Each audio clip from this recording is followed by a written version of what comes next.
நம் அன்னையின் கண்ணீரையும் வியாகுலங்களையும் தியானித்தபடி 7 அருள் நிறை மந்திரங்களை சொல்பவர்களுக்கு தேவ அன்னை 7 வரப்பிரசாதங்களை அனுதினமும் வழங்குகிறார்கள். 1. அவர்களுடைய குடும்பத்திற்கு சமாதானம் அருள்வார். 2. தேவ ரகசியங்களை பற்றிய அறிவால் அவர்களை ஒளிரச் செய்வார். 3. அவர்களது வேதனைகளில் அவர்களை தேற்றுவார். அவர்களது அலுவல்களில் அவர்களோடு இருப்பார். 4.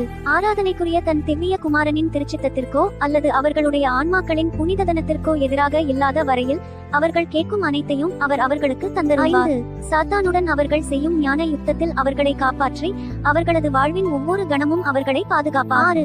அவர்களுடைய வாழ்வின் இறுதி கட்டத்தில் காணக்கூடிய விதத்தில் அவர் அவர்களுக்கு உதவி செய்வார். தன் கண்ணீர் மீதும் தன் வியாகுலத்தின் மீதுமான பக்தியை பரப்புபவர்களை இவ்வுலக வாழ்விலிருந்து நேரடியாக பேரின்பமுள்ள பரலோக வாழ்விற்கு அழைத்து செல்லும் பாக்கியத்தை தன் திவ்ய குமாரனிடமிருந்து பெற்றுள்ளார். என்றால் அவர்களது எல்லா பாவங்களும் மன்னிக்கப்பட்டு தன் குமாரனே அவர்களது நித்திய ஆறுதலாகவும் மகிழ்ச்சியாகவும் இருப்பார்.